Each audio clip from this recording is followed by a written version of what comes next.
一晃眼，都4年了。想想4年前，我还是个卡在炼气1层，随时要被扫地出门的废物，五行伪灵根，没背景，每天为了那点星蛇草的定额，累得像条狗。直到在断魂林，我大着胆子摸了那2具尸体，拿到了它。西月华变废为宝，靠着这秘密，我小心翼翼地勾着，去黑市换废丹。在迷雾谷里反杀了那俩劫修，赚到了第1桶金。就靠着那些灵石法器，还有源源不断的极品聚气散，我硬生生在这破茅屋里冲到了炼气5层。炼气5层，在那些大宗门天骄眼里屁都不算，但在外门这3000种地的里头，绝对能横着走了。但我心里门儿清，这灵药园待不下去了，葫芦断粮了。到了炼气中期，聚气散吃下去连个水花打不起来，我得弄更高阶的废丹，比如运灵丹的废丹。山下那低级黑市根本逃不着我要的东西，再留在这儿，修为卡死不说，一个底层灵农常年不冷，早晚得惹来执法堂的搜魂，必须得走。刚好赶上宗门5年1次的外物轮换，3000里外的飞云城散修扎堆，买卖多，肯定不缺废丹。宗门的青木阁正缺个伙计，要求炼气4层以上。我把修为压到刚突破4层的样子，塞了3块灵石，这事儿就算成了。明儿一早就动身。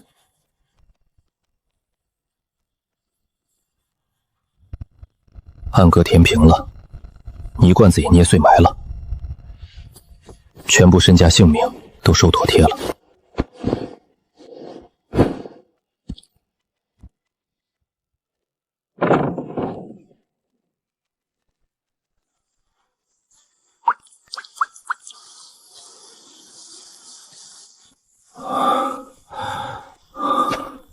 王师兄，忙着呢。听管事说，你小子运气好，突破了炼气4层，被派到飞云城去享福了。哪里是享福，就是去坊市里给人端茶倒水罢了。外面散修多，说不定哪天就身首异处了，还不如留在宗门里种地安稳。算你小子有自知之明，飞云城那地方吃人不吐骨头，你这种闷扑头去了，可得机灵点，别怎么死的都不知道。这半亩星蛇草以后就归我种了，你赶紧走吧，别耽误我干活。那就多谢王师兄以前的照顾了。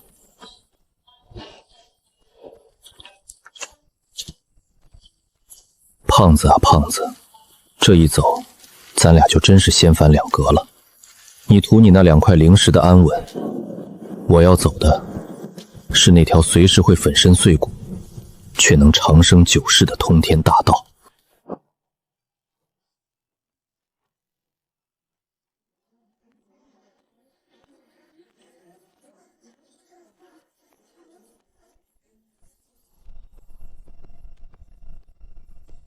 半个月了，总算到了。乖乖，我在青木宗待了7年，也算见过点世面，可跟这飞云城一比，真他娘的壮观啊！天上飞的全是大佬和家族少爷，咱们这种炼气期的蝼蚁，只能乖乖排队走大门。入城费1块下品灵石，逐出证期限1个月。过期不续办者，巡城卫直接当场格杀！滚！1块下品灵石，在宗门能顶半个月苦力，在这就换1个月转注证，这哪是修仙，这是吃灵石啊！真是个销金窟，真繁华呀！法器、丹药、符箓什么都有，只要灵石管够，延寿的灵果怕是都能买着。低调，无紧带子。青木阁应该在外城东区。跟主街那些大商铺比，咱宗门这青木阁可真够寒酸的。干什么的？今天不收星蛇草了，明天请早。这位师伯，我是宗门新派来打杂的文武，特来向刘掌柜报道。炼气8层，气血虽亏，但这实力绝不能惹。我就是刘掌柜，既然是宗门派来的，规矩你应该懂。保持住，每个月3块下品灵石底薪，活儿就是给灵草分类、炮制入库，手脚麻利点，弄坏了药性扣钱。是刘掌柜，弟子一定尽心尽力。阿牛，带他去后院认认床，教他处理紫叶苏。炼气3层，倒是挺机灵。文兄弟，睡最里边吧。条件差了点，但在飞云城能白住就不错了。刘掌柜脾气差，你勤快点。不过这活过手的草药多，偶尔能碰上别人看走眼的好货。天赐的伪装啊！每天处理这些破草，正好能顺道摸清这儿的丹药底细。这打杂的活是真熬人，不过用来藏救最合适了。这飞云城的炼丹师真多，想靠炼丹暴富的散修一抓一大把。有炼丹，就有废丹，这产量可比青木宗里大多了。阿牛哥，我今儿去盗药渣，怎么瞧见街上有人卖黑乎乎烧焦的药丸？那玩意儿能吃？外城西边有个烂药巷，住的全是做梦都想成炼丹师的穷鬼半肚子，练废了舍不得扔，拿出来骗新来的厨，吃那玩意儿找死呢！烂药巷，别人眼里的垃圾堆，对我文武来说，那就是埋着金子的宝矿啊！运灵丹的废丹，这回算是有门路了。在青木阁打杂的日子，枯燥是真枯燥，但我心里乐意啊！足足熬了半个月，总算等到了头一个休沐日。改头换面，这叫基本操作。练息诀压5层压到3层，在这满大街都是神仙的飞云城，炼气3层的穷鬼最不起眼，谁吃饱了撑得来盯我？顺着阿牛指的方向，好家伙，这冲鼻子的焦糊味和怪味，烂药巷就是这儿了。瞧瞧这帮人，熬红了眼，烧焦了头发，做梦都想当炼丹大师，结果全被现实砸得头破血流。来看看啊，正宗的聚气散废丹，虽然焦了点，里面还有2成药力，为零售绝对划算。残破炉鼎大甩卖，只要10块下品零食。初级聚气散的废丹，白菜价我都不稀罕。我要找的是炼气中期用的运灵丹，这玩意儿极难炼，连废丹有是稀罕货。足足转了2个时辰，总算让我逮着了。烧成炭我也认得，这股子玉髓汁的味儿，绝错不了。运情丹废丹，稳住，不能漏底。老头，这堆黑炭怎么卖？这是运灵丹废丹，昨天刚炸的炉，虽然废了，火毒和药力猛得很，拿去提炼毒液喂铜虫最好。不单卖，连着这破炉鼎一起5块下品零食。5块下品零食，这老家伙穷疯了吧？在这破烂巷子，5块零食能买几十斤初级废丹，还强买强卖一个破铁疙呢。5块零食，我都能去正规药铺买颗成色最差的正品了。留着你的宝贝炉鼎自己慢慢熬吧。等等，3块，3块下品零食全给你。老朽我已经没钱买止血草了，再不治伤，这把老骨头就要交代在这儿了。算我倒霉，刚好我养的黑腹蛤蟆需要点猛药。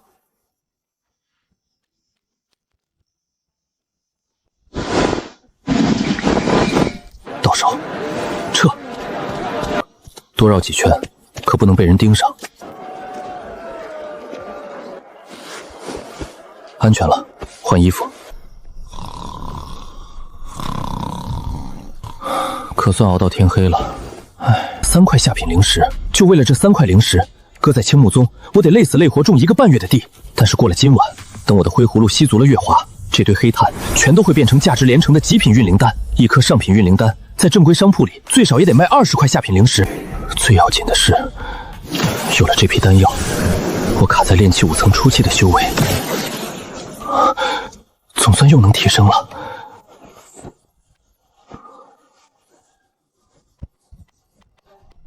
快点到子时吧。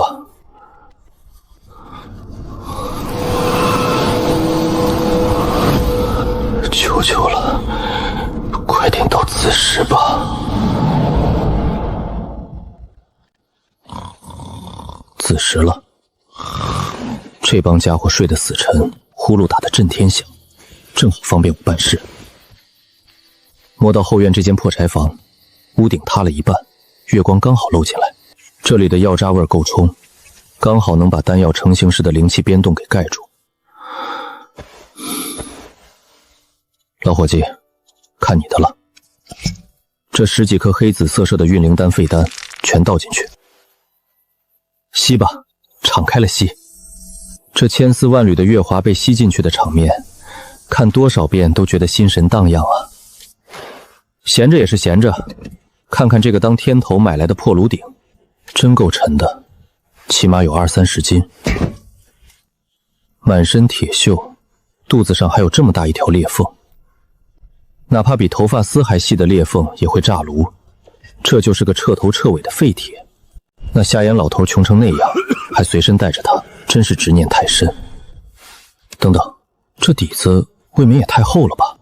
普通的初级炼丹炉为了受热均匀，底儿都很薄，这破铁疙瘩的底儿快占了1/3的重量了。不对劲，我拿灵力顺着裂缝探进去看看。有阻碍感，不是死铁那种堵，而是带点韧性的隔绝。里头有夹层。青色飞剑，出！千万不能弄出动静，不能催动剑气，就当把快刀用，顺着边缘缝隙一点点撬。吧嗒，开了。这厚底座还真是个盖子。这半寸见方的暗格里是块妖兽皮残片，边缘撕得乱七八糟的。这上面用暗红枝叶写的蝇头小浅是什么？控火诀。这居然是专门用来操控火焰的法门残卷。好家伙，教人怎么把狂暴的火系灵力抽丝剥茧化作绕指柔。虽然是炼丹师控火的手法，但我只有火球术这一张底牌啊，这对我简直是如虎添翼。要是学会了，我凝聚火球的时间能缩短，还能改变形态，威力绝对能再上一个大台阶。3块下品灵石，我真是捡到天大的漏了。那瞎眼老头抱着宝山当垃圾，全便宜我了。荧光暗了，提魂结束了，残皮先收好，开盖。没有焦糊味了，这药香浓的都化不开了。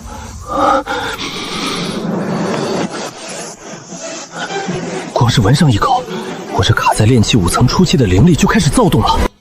咕噜噜噜，12颗，圆润饱满，淡蓝色，像极了顶级的蓝宝石。12颗上品运灵丹，发财了！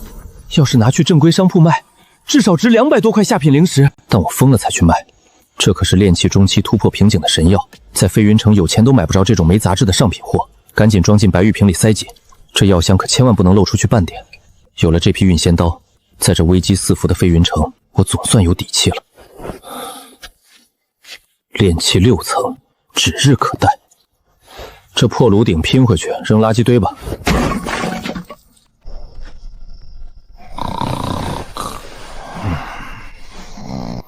躺回这硬场床，听着这帮家伙的呼噜声，我得好好盘算盘算接下来的计划了。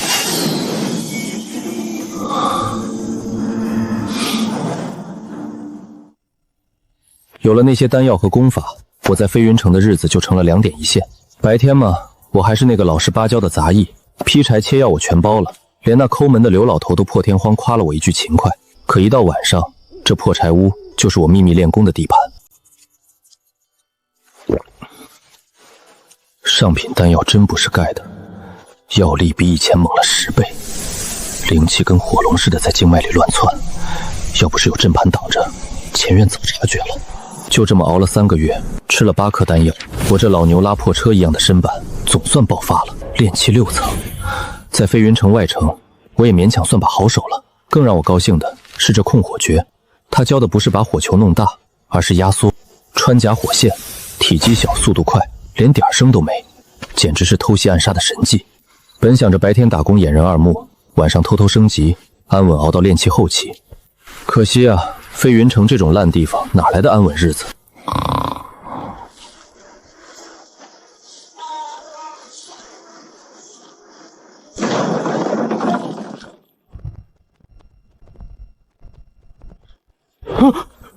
妈呀！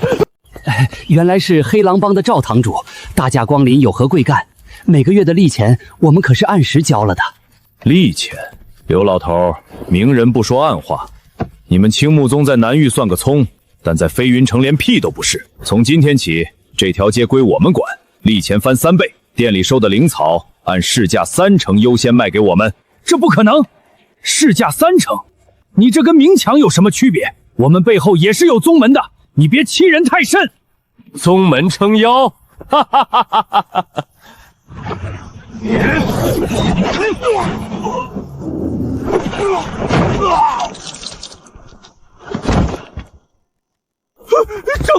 炼气8成顶峰，加上后面那4个喽啰，硬拼就是找死。我只能屏住呼吸，当块石头。只要他们一拥而上，青木阁今天就得平了。老东西，给脸不要脸！我只给你们3天时间，要么交出地契和灵草滚蛋，要么你们几口人就准备在城外当花肥吧。走！青木阁这避风港，算是彻底待不下去了。3天时间，宗门根本指望不上，留下来不是被宰就是当奴隶，看来得准备跑路了。既然要走，我也绝不空着手走。刘老头压榨我这么久，库房里那些好货，我笑纳了。飞云城这雨下得更大了，像要把外城这层泥垢全刮干净似的。刘老头挨了那一掌，伤了心脉，就算捡回条命，这辈子的修为也算彻底废了。阿牛哥，你这是干嘛？文兄弟，这地方真不能待了。黑狼帮杀人不眨眼，等他们来收铺子，咱们肯定得被抓去试药。我趁天黑翻墙走，回乡下种地，这些我不修了。路上小心，别走城门，去找那些走私凡人物资的商队混出去。兄弟保重。阿牛能回凡俗界，但我回不去了。见识过长生的风景，谁还甘心回去当个凡人？这铺子反正是保不住了。库房里那些准备运回宗门的好货，与其便宜那帮土匪，不如成全了我的修仙大道。门上那点初级预警阵法，遇到我的高温火针，根本就是个摆设。发财了，整整300多块下品灵石，还有100年赤精枝，难怪刘老头拼了命也不肯让步。这老家伙背着宗门贪了这么多好东西，前门肯定有眼线，走后巷更稳当。老四，你看，我就说这破铺子里肯定有耗子想趁乱开溜吧。小子，把储物袋扔过来，大爷我大发慈悲，给你留个全尸。今时不同往日，我连废话都懒得说，得速战速决。什么鬼东西？老四，妈呀！想走？炼气6层打炼气中级，只要抢占先机，就是单方面的屠杀。从这一刻起，我不再是什么底层灵农，也不是青木阁的杂役了。我是飞云城里一个毫无牵挂，只为长生而战的散修。飞云城这场大雨，一连下了3天3夜，这几天外城可乱成了一锅锅。听说青木宗内城的大佬发飙了，直接端了黑狼帮的一个堂口。不过嘛，这些事儿现在跟我没半毛钱关系了。我现在安安稳稳地躲在外城南区，这里3教9流什么人都有，简直是脱壳藏身的完美泥沼。那天晚上处理完尸体，我在臭水沟里硬生生泡了半个时辰，把身上的灵力标记和气味洗得一干二净，又弄了点易容散，贴了块假疤，装成个饱经风霜的中年散修。花了50块下品灵石，我从个贪财老头手里把这院子一口气租了3年。为了以防万一，墙根下还埋了花重金买来的市井符，谁敢翻墙，我立马就能知道。哼，折腾到现在，总算有功夫清点一下那一晚的战利品了。青木阁的库房，足足320块，加上那2个倒霉蛋的和我自己攒的，480块下品灵石，现款。这还不算2把中品飞剑、盾牌和一堆符箓。哦对，还有这宝贝，100年赤精枝。呵呵，人为财死，鸟为食亡啊！刘老头要是知道他贪的灵石全归了我，估计能气得从地府爬上来。有钱归有钱，但我绝对不敢声张。在修仙界，没背景还敢露富，那是嫌命长。钱得变成实力，才算真安全。接下来的2个月，我大门不出二门不败，白天死磕控火诀，练着穿甲妥线，晚上就用葫芦提纯废丹，死死盯着炼气7层的瓶颈冲。可这修仙的路，真是越往越后越难走。从6层到7层，那是中期到后期的分水岭，要的是灵力阵变。不行，这上品运灵丹再精准，也差了点冲击力。想突破，必须得弄到专门破阶的丹药，或者后期修士吃的培元丹。可那种好货，烂药巷的垃圾堆里绝对翻不出来。茶馆永远是这城里消息跑得最快的地方。哎，听说了没？3年1次的地下黑市大拍，下个月初5要在内城的暗香楼办了。切，跟咱们有啥关系？那是大商会、大家族吃肉的地方。听说这次连筑基丹的边角料都有，咱们这帮苦哈哈连进门的验资底线都够不着。这你就不懂了吧？除了内场拍卖，外场还有连续3天的自由交易会。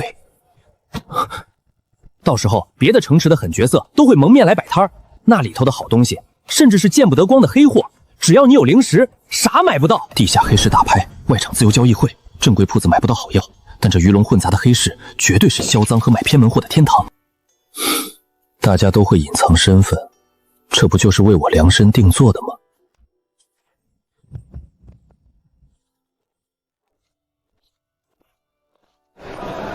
离下个月初5还有20天，为了突破后期，为了长生，这一次我文武说不得要去那吃人不骨头的黑夜里好好闯一闯了。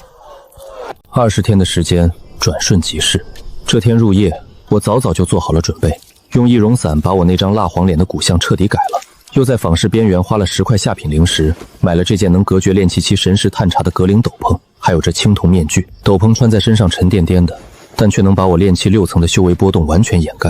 在地下黑市，保护底细比什么都重要。此时，飞云城内城暗香楼的地下室，谁能想到入口居然藏在繁华花街的枯井下面？这2名黑甲守卫竟然散发着炼气9层的恐怖气息。规矩懂吧？验之入场，100块下品灵石或者等价的宝物。100块下品灵石的门槛，这足以把飞云城9×9的底层散修挡在门外。进去吧。外场交易会为期3天，禁止斗法，禁止强买强卖，违者死。门后的世界跟外面喧闹的花街截然不同，几百个白玉石台整整齐齐，没有叫卖，没有喧哗，所有人都在用极低的声音或者神识传音，气氛压抑，却透着让人疯狂的财富气息。这里绝对是高阶修士的销金窟。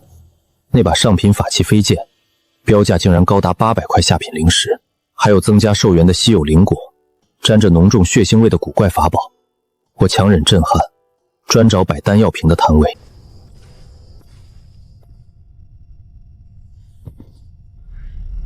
培元丹的废丹有吗？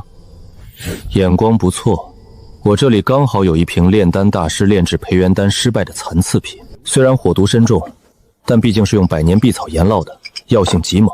一瓶8颗，50块下品灵石，拒绝还价。50块，这价格简直是在抢劫，但我心里简直要乐疯了。培元丹可是炼气后期冲击瓶颈的绝佳丹药，我要了。交易极其顺利，悬着的心放下了一半，准备再逛一圈，没别的需要就立刻撤退。紧接着，一股微弱但极其清晰的灼热感透过里衣处传到了我皮肤上。4年了，自从我得到这灰葫芦，除了在月光下提纯丹药，它从来没对外界任何物品产生过哪怕一丝一毫的反应。摊主是个大汉，面前全是破烂，长满绿锈的青铜断剑，风化了一半的妖兽骨骼，不知名的黑石头。每当我的视线扫过一样东西，我就感受一下怀里葫芦的温度变化，最后视线锁定了一块只有半个巴掌大小、颜色枯黄的木片，像结死树藤，又像干树皮，连半点灵气波动都没有，就像从柴火堆里随手捡出来的。但当我盯着它看时，怀里葫芦的灼热感瞬间达到了顶峰。老板，这堆破铜烂铁怎么卖？这些都是我从一处上古修士洞府外围遗迹挖出来的，虽然灵性全失，但材质特殊，随便挑，一件30块下品灵石。30块？你怎么不去抢？一堆没灵气的废品也敢卖30块？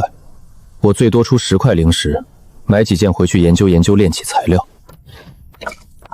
10块太少，20块下品灵石，这3件你全拿走。成交。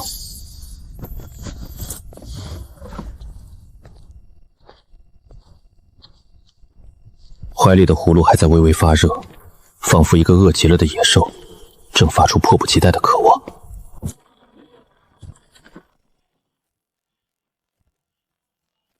我不知道这块木片到底是个什么东西。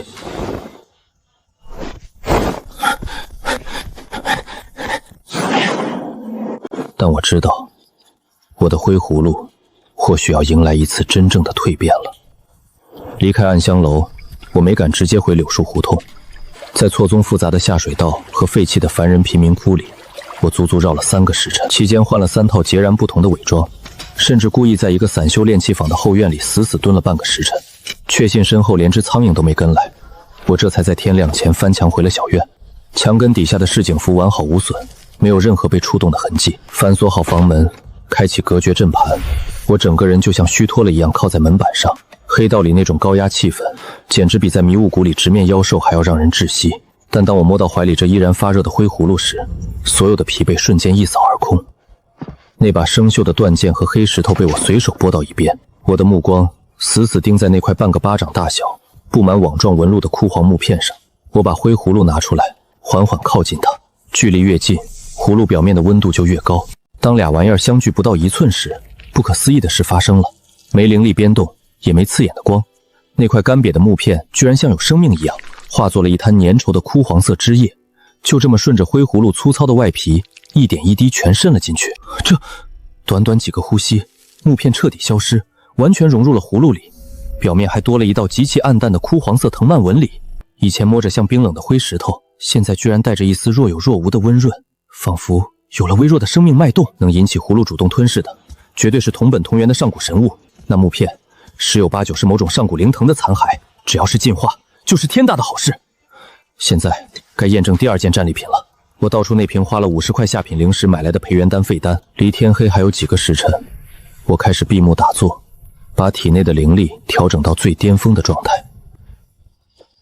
夜幕降临，我把灰葫芦摆在窗前月光最盛的地方，扒开塞子，新出现的藤蔓纹理骤然亮起。这吸收月华的速度，以前是抽丝剥茧，现在简直是长鲸吸水。这么快，仅仅过了1炷香的时间。以前庭顺运星丹这种级别的废丹至少得1整夜，现在居然缩短到了1/10。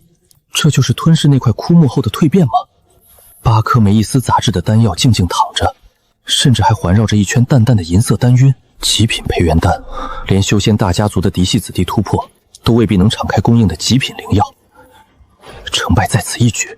轰！丹药入腹的瞬间，一股前所未有的狂暴、精纯、浩瀚的灵力在丹都里轰然炸开，太猛了！哪怕早有心理准备，这极品培元丹的药力依然超出了我经脉承受的极限。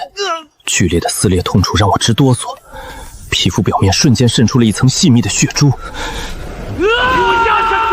我拼着经脉寸断的危险，毫不犹豫地运转起残缺的控火诀，把它当炉火，用控火诀强行压缩，引导它们化作一股极其凝练的灵力洪流。1次、2次、3次，不知道冲击了多少次。我的意识甚至都开始模糊，七窍全流出了黑色的巨血。就在快坚持不住的那一刻，那道臂踵终于在双重挤压下彻底崩溃了。原本狭窄的经脉瞬间拓宽了3倍不止，丹田气旋疯狂旋转，原本气态的灵力居然凝聚出了几滴液态灵滴。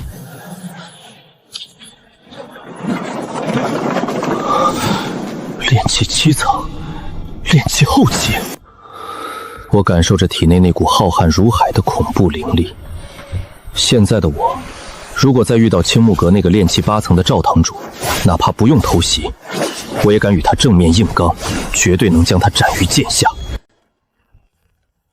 4年多的隐忍，4年多的苟且偷生，从一个随时被淘汰的凡人灵农，到如今踏足炼气后期，总算真正跻身这飞云城中层战力之列了。炼气后期已成，但长生之路才刚刚开始。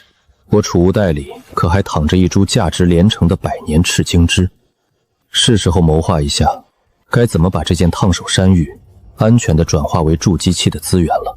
突破后，我足足花了7天，才算把这股狂暴的灵力给驯服了。灵泉凝实了，中心在这3滴液体蕴含的爆发力，顶得上我以前10个火球术。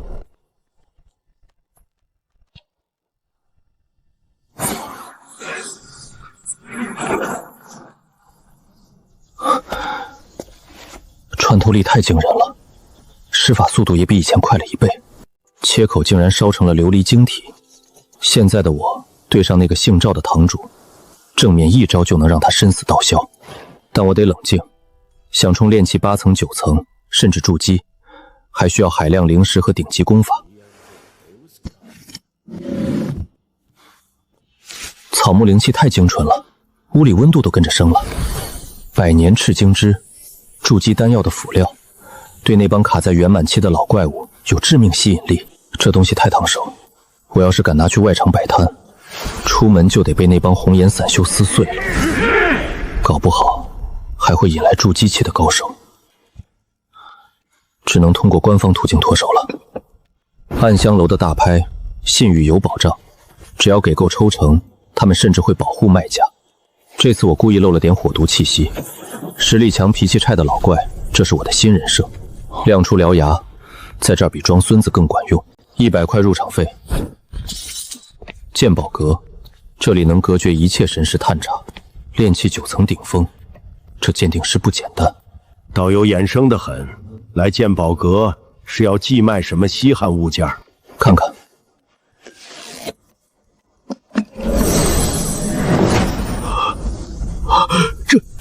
这是赤晶枝，看这年份和火候，起码有200年。200年？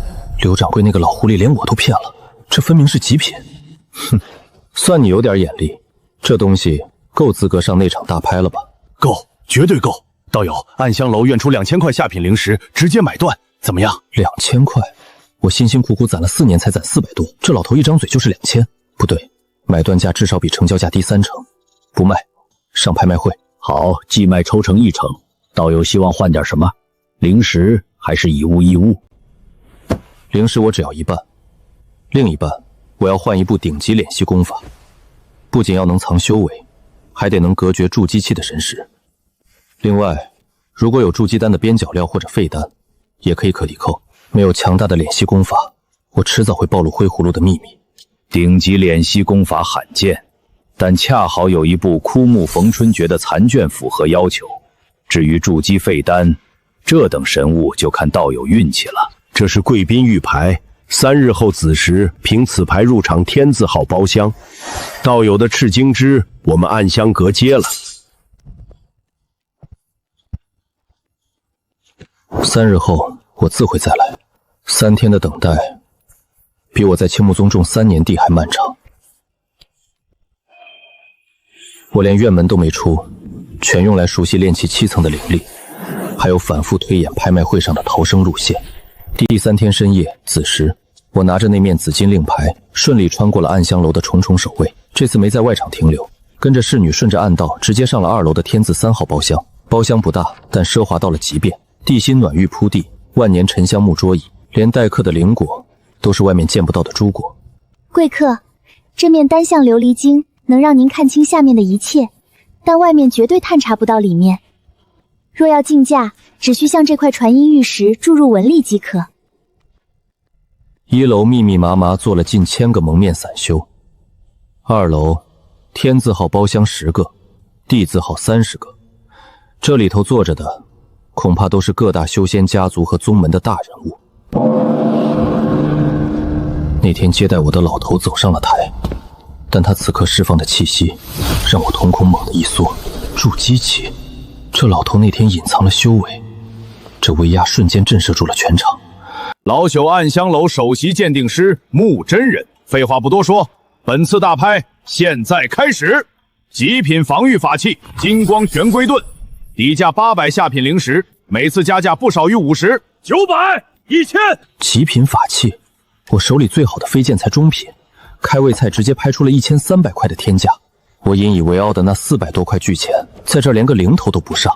接下来的半个时辰彻底颠覆了我的认知，每件成交价都在2000灵石以上。我强迫自己冷静，我是来找功法的，不能被外物迷了眼。接下来这件拍品有些特殊，上古敛息秘术残足，枯木逢春诀。这秘术练成后，能把气息完美模拟成一段死木，连筑基后期神识都难察觉。但是它是残卷，想强行修炼，除非本身是极其罕见的天灵根，或者炼化过某种上古木属性灵物做媒介，否则强行练只会经脉枯竭而死。天灵根，几百年不出一个，上古木属性灵物更是传说，这玩意儿简直是个鸡肋。但我坐在包厢里，心脏就像被重锤狠狠砸中，狂跳不止。上古木属性灵物，20天前，我的葫芦刚吞了一块疑似上古灵藤的残片，葫芦上还多出了一道怒黄藤蔓纹理。这世上还有比这更完美的媒介吗？这残卷简直就是为我量身定做的。底价500下品灵石，每次加价不少于50。竞拍开始。一片死寂，没人愿意花500灵石买个炼死自己的破烂。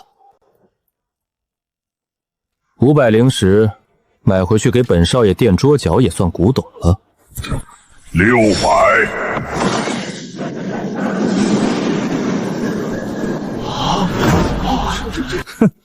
700，天字号的朋友，一本残卷而已，何必跟我争？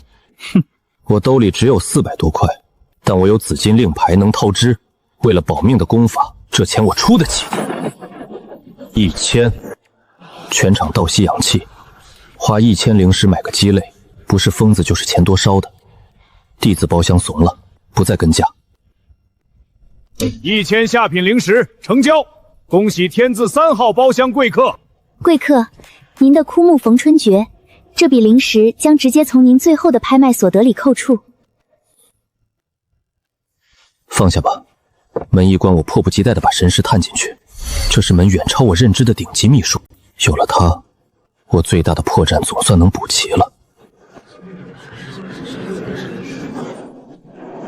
诸位，接下来的这件拍品是本次大拍的压轴重宝之一。老朽敢保证，所有炼气大圆满的道友，甚至筑基前辈，都会为之疯狂。200年火候极品补药，100年赤精汁。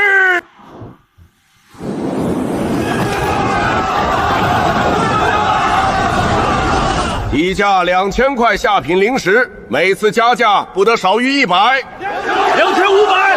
2800、4000。短短10几个呼吸就破了3000通关，1楼的散修全歇菜了，就看2楼包厢神仙打下。3500块，这株赤精枝我王家要了，还请诸位卖个面子。哼，王老怪，你那废柴孙子卡在炼气9层5年了，吃这神药也是浪费。4000块，4000块下品灵石，这巨款够在内城买个顶级洞府，或者养一支100人的炼气后期护卫队了。4500块成交，恭喜天字1号包厢。锤子一落，我感觉浑身力气都被抽干了。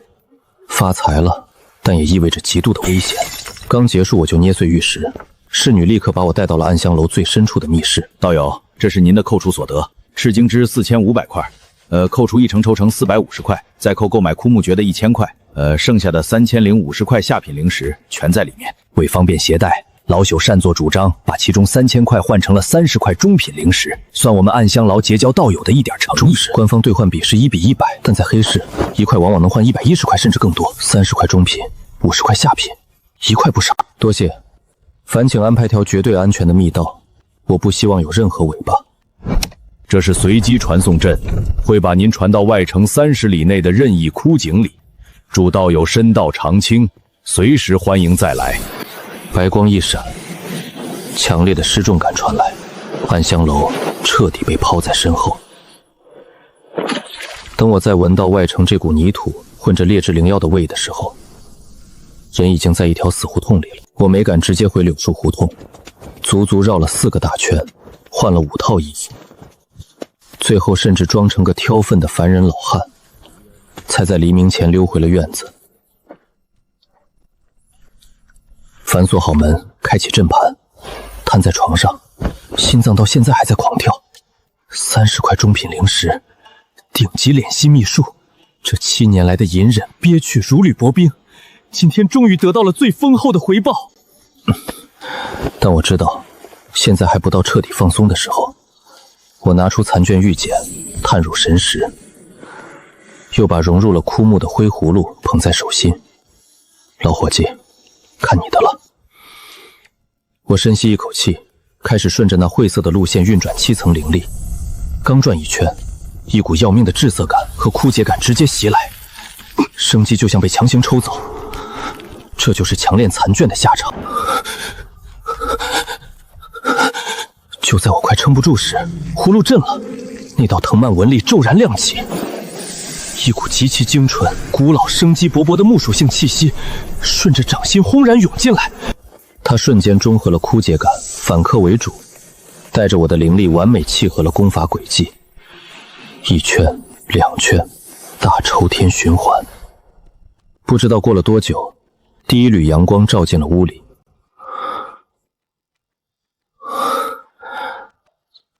要是有人用神识探查，我此刻绝对就是一段毫无生机的枯木，没灵力，没呼吸，连气血都被藏得死死的。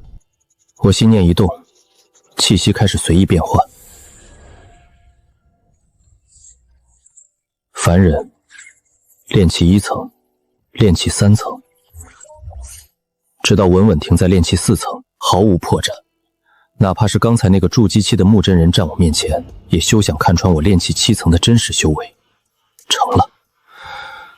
手握灰葫芦，徘徊30多块中品灵石巨款，修为达到炼气后期，掌握了威力惊人的控火诀和完美的枯木逢春诀。从那个朝不保夕的底层灵农，到如今身家丰厚的炼气后期修士，这条凡人修仙路，我走得步步惊心，却也步步为营。看着天上那些筑基期修士的盾光，以前我心里只有敬畏和麻木，但现在我的眼神里只剩下平静和炽热的野心。飞云城困不住我了，这广阔无垠的南域修仙界，那高高在上的筑基期，甚至虚无缥缈的金丹大道，我文武来了。